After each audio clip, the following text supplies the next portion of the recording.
Hai Besti, Japan Edition with Cindy. Kalau kalian sedang merencanakan liburan ke Jepang tahun ini, ada satu aturan baru yang wajib banget kalian tahu.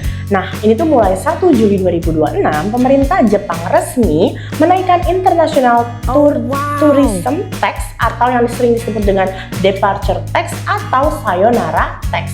Besarnya naik 3 kali lipat, itu lumayan banget. Dari sebelumnya yang cuma 1.000 yen menjadi 3.000 yen per orang. Lalu pertanyaannya, apakah nanti kita harus bayar lagi di bandara? Terus apakah semua orang kena dengan tax ini? Kalau tiket kalian udah beli sebelum aturan ini berlaku, apakah tetap ikut naik? Nah, di video ini aku bakal jelasin semuanya sampai tuntas. Jadi kalau kalian pengen tahu, tonton video ini sampai habis.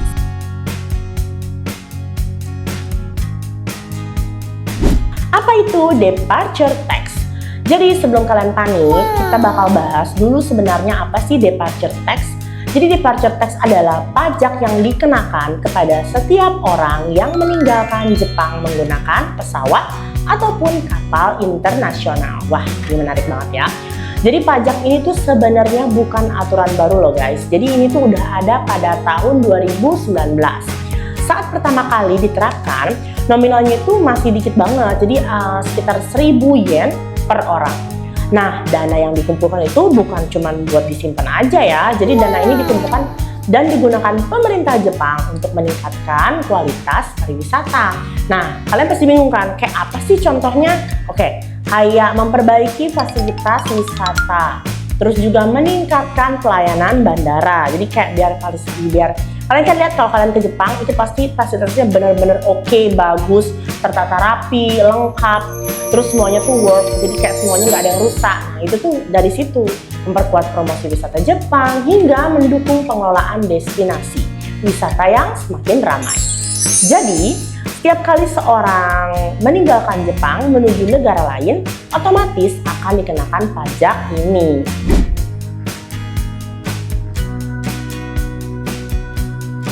Nah, pertanyaannya adalah kenapa sih dinaikkan? Itu pasti benar-benar tanda tanya. Padahal menurut kalian pasti kan fasilitas sana masih bagus banget. Nah, sekarang pertanyaannya adalah kenapa tiba-tiba naik menjadi 3 kali lipat? Kenapa nggak 2 kali lipat aja?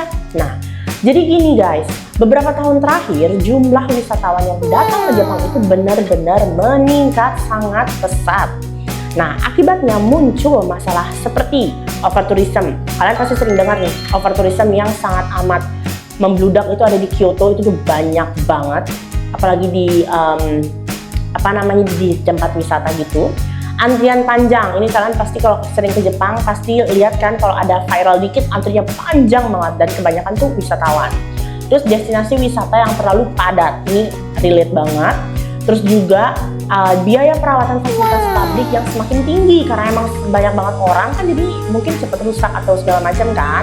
Terus pemerintah Jepang juga mengatakan tambahan penerimaan dari pajak ini akan digunakan untuk membantu pendanaan kebijakan pariwisata, termasuk mengatasi dampak overtourism dan meningkatkan infrastruktur wisata. Jadi biar kalian saat ke Jepang itu tetap kalian menikmati fasilitas yang sangat amat baik.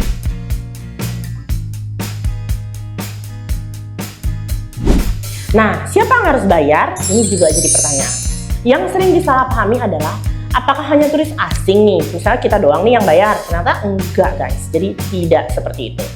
Pajak ini berlaku untuk siapa aja yang meninggalkan Jepang melalui penerbangan atau kapal internasional, termasuk warga Jepang itu sendiri. Jadi kalau mereka juga keluar dari Jepang, mereka juga harus bayar, jadi nggak cuma kita aja.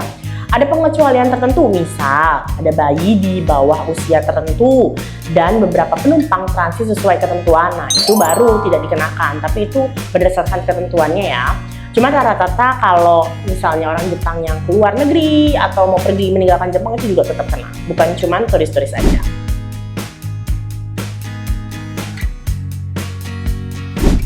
Cara bayarnya, banyak orang pasti ngiranya kita bakal antre nih, kayak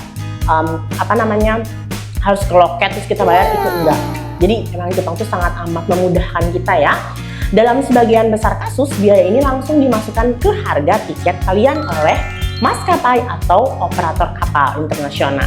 Jadi biasanya jadi kalian tuh nggak perlu datang ke loket khusus atau membayar tunai saat akan pulang dari Jepang. Jadi itu benar-benar memudahkan, karena pasti banyak banget yang worry, aduh nanti kita ketinggalan pesawat lagi ngurusin ini, ternyata enggak.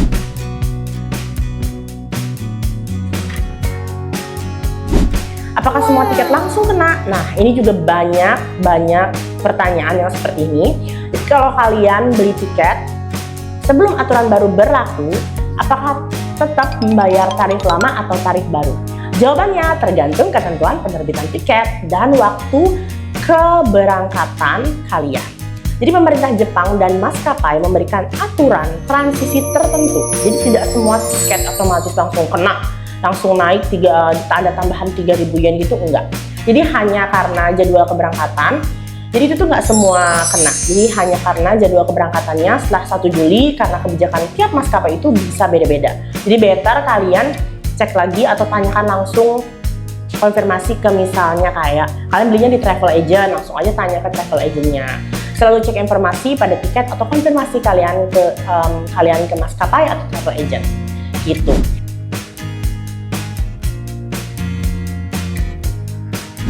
Nah, lalu apakah liburan ke Jepang jadi mahal?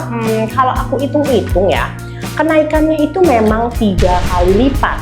Tetapi, coba kalian pikirin, kalau dibandingkan dengan total biaya liburan kalian di Jepang, itu biasanya mencapai belasan atau puluhan juta rupiah. Tambahan 2.000 yen mungkin buat komponen ini menurutku tidak terlalu besar. Untuk dalam anggaran kayak dimasukin tuh nggak terlalu besar. Cuman memang meski begitu, untuk misalnya kalau kalian punya anggota keluarga yang lumayan banyak, misalnya kalian berangkat bersepuluh atau berlima, nah itu lumayan ya, karena memang tambahan 2.000 atau enggak kita hitung aja 3.000 per orang dikali 10 itu lumayan banget. Nah ini, jadi yang terpenting adalah masukin atau biaya ini ke dalam perencanaan budget agar kalian nggak kaget pada saat kalian beli tiket.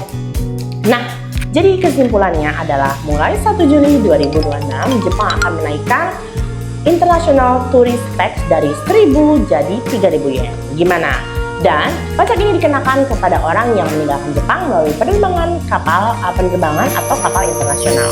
Pada umumnya sudah termasuk di harga tiket, dan di sini ditunjukkan untuk mendukung pengelolaan pariwisata menghadapi tantangan akibat meningkatkan jumlah wisatawan. Gimana menurut kalian? Apakah kenaikan ini masih wajar atau justru membuat biaya liburan ke Jepang semakin memberatkan? Tulis pendapat kalian di kolom komentar ya. Kalau kalian pengen aku info terupdate soal Jepang, langsung aja tulis di kolom komentar. Jangan lupa like, comment, and subscribe. Dan jangan lupa klik tombol lonceng untuk dapat informasi terupdate dari aku. Bye-bye!